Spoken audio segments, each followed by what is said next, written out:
Welcome back, my friends. Forgive me if this video is a little bit shaky or loud. I've got the interstate right behind me and it's windy out here and it's kind of chilly. So we've got a lot of stuff going on, but this week we're going to be talking about negativity, which is not to be confused with mistakes, which I already touched on as another topic in another video, which you can check out right here. Negativity meaning not the mistakes that we make as we're growing better at socializing and being more socially inclined and all of that stuff without the use of alcohol, but the negativity as in the presence of negative energy like judgment, hatred, or envy in other people while we go out and we demonstrate this social excellence without the use of alcohol. So that's what we're talking about, and the whole objective of this video is to learn how to meet with that negativity in the best way possible. We are not learning how to avoid it or how to minimize it, but rather how to meet it with the best mindset possible so that we basically become bulletproof.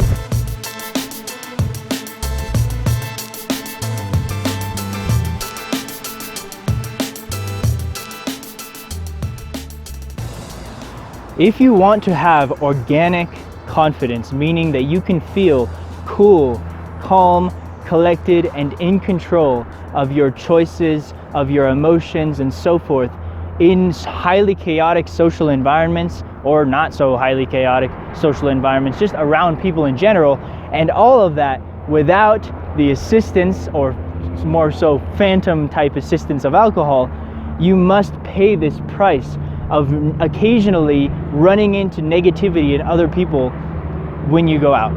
And to offer some insight as to why that happens, I want to read to you from this book, The War of Art by Steven Pressfield. In talking about when we break out of our shells and the phenomenon of other people sabotaging our success or wanting to sabotage our success, he explains why that happens here. The reason is that they are struggling, consciously or unconsciously, against their own resistance. The awakening rider's success becomes a reproach to them. If she can beat these demons, why can't they? On another page, talking about criticism and relating, he speaks to us, warning us against this phenomenon, but I want you to relate it back to those negative people and their position and why they do it.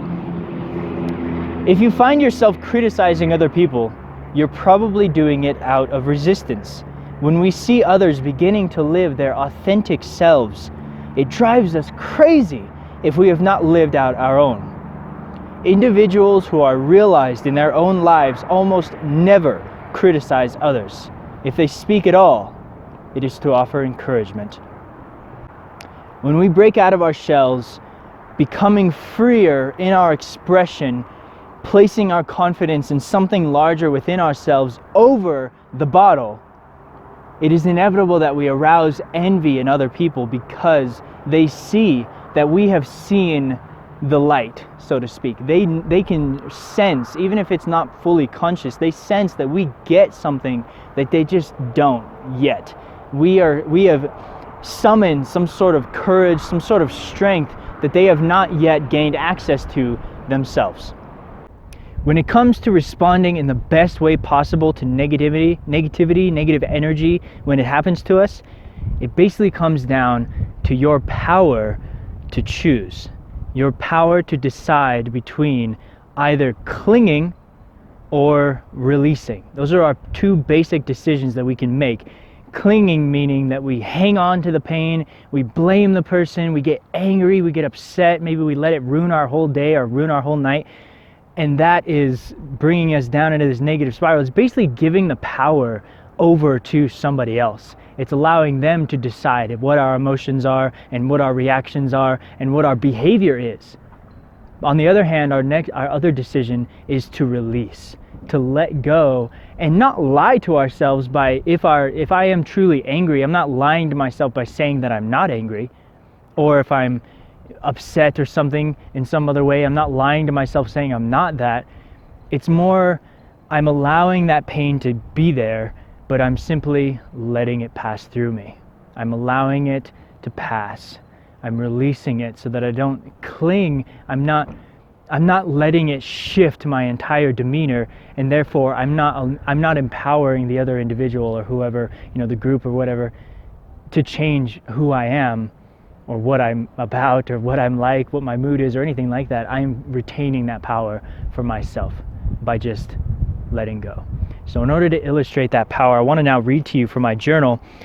This is from March of 2019. I'm not going to read you most of the beginning of this journal entry because there's just too much, but so I'm just going to skip ahead. Really all you need to know from the beginning part is that it was an incredible night. I was having a ball. I was out with my buddy. We were dancing, talking to girls.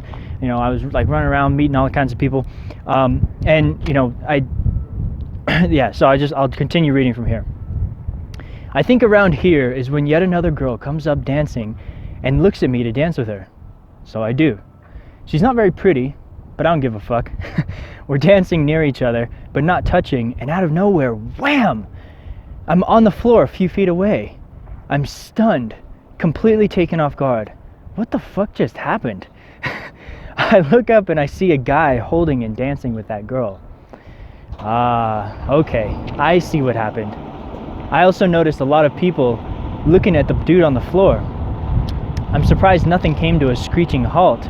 Music's still playing, people still dancing, no security to come kick the dude out. If you can imagine this scenario, I just got shoved across the floor. I literally slid across the floor. I'm on the floor now, looking up at everybody dancing and stuff. Can you imagine what it would feel like? How alone you must have felt, I must have felt, being in that position while everyone else just sort of continues to do what they were already doing. First of all, it took some time to even understand what had happened, and then I look up and everybody's still kind of just doing it business as usual. They're still dancing, there's still music. Like I said, there's no security to come and kick the dude out. It's just I felt so just attacked or something. It was just very, I hope you can imagine how that felt. I get the sense a lot of people didn't see the shove and just assumed that I fell. The next thing I do is ballsy, but that acknowledgement doesn't even cross my mind as I do it. I get up and I walk straight to the couple. I tap the guy's arm or something and say something like, "Hey, if you don't like something I'm doing, just let me know." Boldly, not weakly or squeamishly. "Back up," he says, looks me dead in the eye. "Don't be starting something, man. Don't be starting something." I think I kind of shake my head as we slowly break eye contact. At this point, I'm at a more conscious fork in choices. The decision is still very easy, but not completely automatic like confronting that guy was. I don't really have to think about it, but I'm aware of the fact that I can choose to let this disturbance percolate. I can cling to it and let it grow inside me. I can let it make me upset / angry, even ruin my whole night. Or I can brush it off, continue moving, because this is another thing I noted earlier in the notes, which is basically just the momentum, keeping myself moving to make it easier and easier. Probably get back to that heavenly flow pretty quickly and earn all the more passive attraction as a result. Again, not all of this was consciously considered in the moment, but I know, 1, that I have a decision, and 2, the right decision. I can feel a little bit of pain in my heart, but I don't run from it. I just tune back into the music and let it begin animating me once again. As I expected, it's not 60 seconds before I'm smiling, flowing, feeling like an elated king once again. Lo and behold, maybe 10 minutes later, I see the guy leaning on the side again, watching his girl do whatever she wants. I feel compassion for him now as I'm writing. I can't imagine the pain of living in such a reality, protective over a girl who actively provokes jealousy in him. Poor fool. So the main takeaway, guys, did I decide for that guy to shove me across the floor because he was angry I was dancing with his apparent girlfriend that I didn't even know, Did I make that decision? No, that was not in my control, but what was very much in my control was my reaction to him, to his decision. And like you heard in those notes, my flow, just the state that I was in, immediately following the shove, I didn't even have to think about it. It wasn't a conscious decision to literally get up and just go and confront him. That's something that usually would be very frightening, and I imagine it's probably the same for you, especially without alcohol.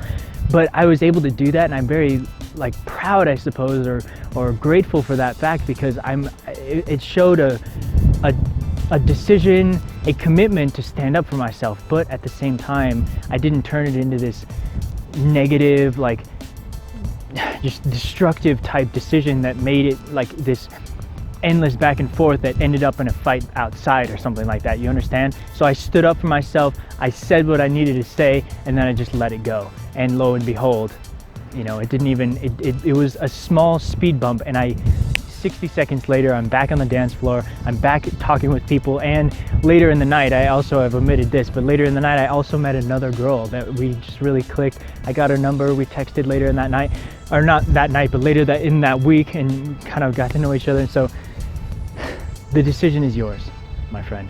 The decision is yours, how you react to the negativity. Empower yourself by recognizing that decision, and don't empower others with that choice for you to control your emotions. If you enjoyed the video, guys, please let me know by liking it and consider subscribing. Thank you, and I will see you next week.